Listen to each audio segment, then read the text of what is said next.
namni viidiyoon kun si bira ga'e please adiraa keessan namni namummaan isiinitti dhaga'amu scroll gootanii biran darbina.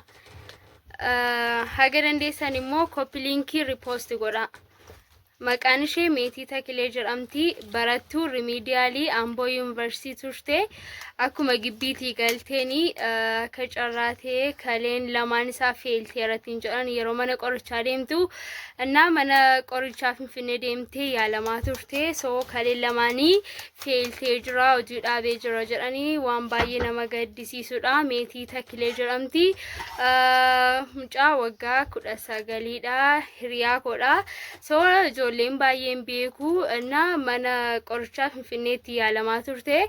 So achitti birrii miliyoona 3 ol waan gaafatanii fi haga dandeessanii namni namummaan isinitti dhaga'amu waan qabdaniin bira dhaabadha.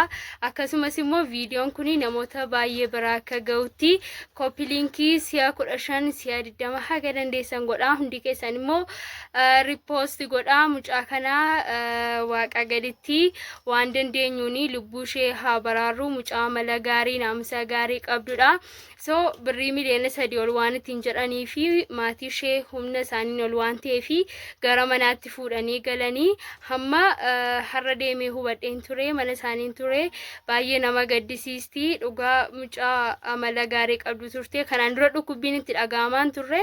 So irra ture baay'ee humnaan ol ta'eera. Maatii isaaniis akka isaan na deeggaranii fi humna kon ol ta'eera jedhanii dubbatatanii jiru. So haga dandeessanii please account ishee kan maatii ishee asirra kan jira. So sarratti haga dandeessanii waan qabdanii irratti sheerii godhaa fi namoota hundumaa biraan immoo ga'a. Galatooma.